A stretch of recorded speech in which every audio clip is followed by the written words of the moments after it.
SI जुनमणि राभानि Thar बिजिरनाय नागिरनानै तामुलपुराव गोलाव हानजा सुरनाय लेडिज दाबां पुलिस मुङै मिथिसार जानाय एसआई जुनमणि राभाखौ पुलिसनि माखासे बिबानगिरिफोरानो बुथारखोमानानै एक्सिडेन्ट महर होदों।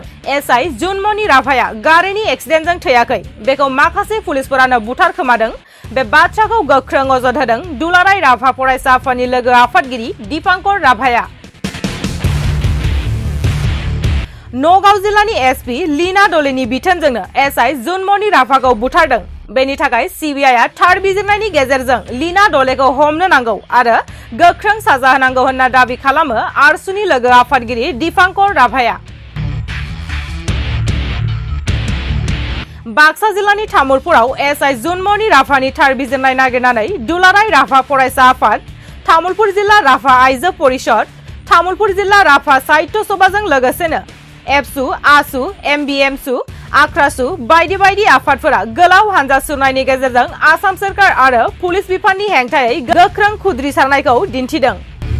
आसाम सरकार हाय हाय, एसपि लीना डले मुर्दाबाद, नगाव पुलिस मुर्दाबाद, दायनिगिरि लीना डलेखौ गोख्रों साजा होनांगौ। एसआई जुनमणि राभानि थार बिजिरनायखौ नांगौ बायदियै स्लगानजों गोलाव हानजा सुरनानै तामुलपुरनि राजा लामायाव गोमसार होदों। राभाक हत्या करा হৈছে। আমি বাৰে বাৰে কৈ আহিছোঁ যে জন্মনি ৰাভাক হত্যা কৰা হৈছে। অত দিনে সিএমৰ যি ভাষ্য হৈছিল সেই ভাষ্যৰ পৰা সলনি হয় আজি অলপমান আগতে মই গম পাইছোঁ সিবিআইক হস্তান্তৰ কৰিছে। মই প্ৰথমতে তেখেতক ধন্যবাদ জ্ঞাপন কৰিছোঁ যে তেখেতে সঁচা উচিত উত্তৰ উচিত ন্যায় বিচাৰ কৰিব লাগিব।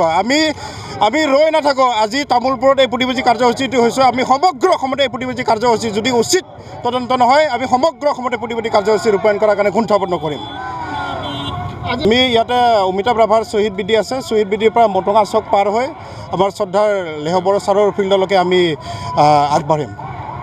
আমাৰ বিশেষকৈ তামোলপুৰ জিলাৰ ৰাভা ছাত্ৰ সন্থাৰ উদ্যোগত ৰাভা মহিলা পৰিষদ, ৰাভা সাহিত্য সভা, ইয়াতে সদৌ অসম ছাত্ৰ সন্থাৰ বাক্সা তামোলপুৰ জিলা সমিতি, গোৰ্খা আছে আমাৰ, তাৰপিছত কোচ ৰাজবংশীৰ লোকসকল আছে ইয়াত আৰু বেংগলী ফেডাৰেশ্যনৰ লোকসকল আছে, আমাৰ ABMছৰ লোকসকল আছে। আমি সকলোকে ধন্যবাদ জ্ঞাপন কৰিছোঁ।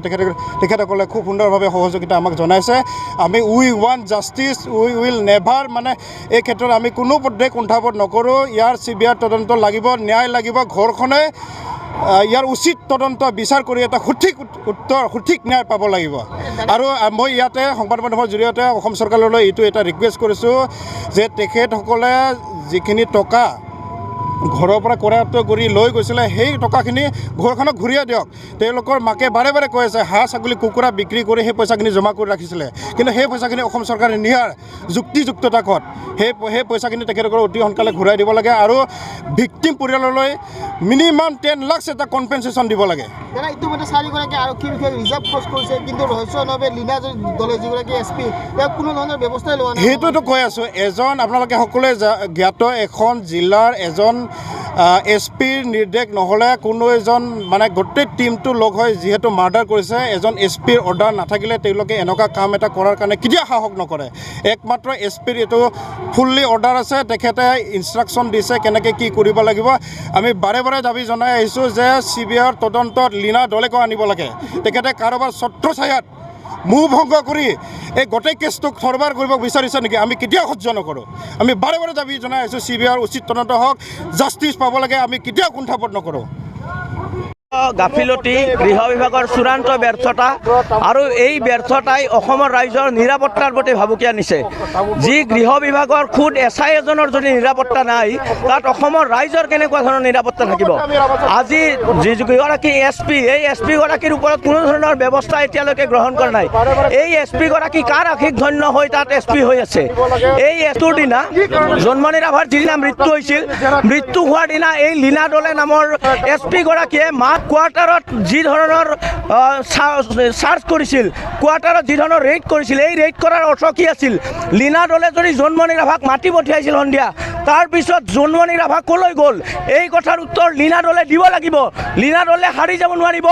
আৰু এই যিটো তদন্ত এই তদন্ত CBI দিয়াত ইমান পলম কিয় কৰা হ'ল হিমন্ত বিশ্ব শৰ্মাৰ এই কথাটো আমি বুজি পোৱা নাই। হিমন্ত বিশ্ব শৰ্মা ডাঙৰীয়াই কৈছে যে পৰিয়ালৰ লোকে যদি বিচাৰে তেতিয়াহ'লে CBI তদন্ত দিয়া হ'ব। কিয় পৰিয়ালৰ লোকে বিচাৰিব লাগে?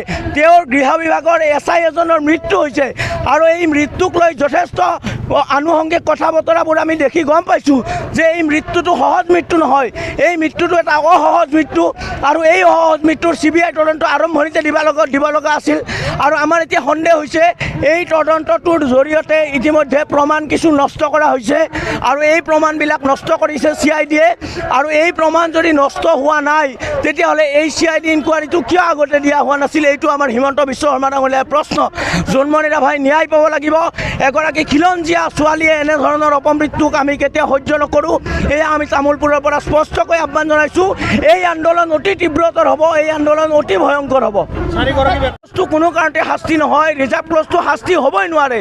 যদি শাস্তি দিয়ে SP লীনা দলেৰ ওপৰত শাস্তি হ'ব লাগিব। এগৰাকী SPৰ অজ্ঞাতে এগৰাকী SI কেনেকৈ মৃত্যু হ'ব পাৰে? SI গৰাকীৰ মৃত্যুত এটা যথেষ্ট ৰহস্য আছে। এই ৰহস্য ফাদিল নোহোৱালৈকে আমি ক্ষান্ত নহওঁ। কাৰণ জোনমণি ৰাভা এগৰাকী খিলঞ্জীয়া ছোৱালী এগৰাকী যদি গৃহ বিভাগৰ হাতত নিৰাপত্তা নাই তেতিয়াহ'লে অসমৰ আন আন জনগোষ্ঠীৰ যিবিলাক খিলঞ্জীয়া ল'ৰা ছোৱালী আছে এইসকলৰ নিৰাপত্তা কেনেকৈ সুনিশ্চিত হ'ব?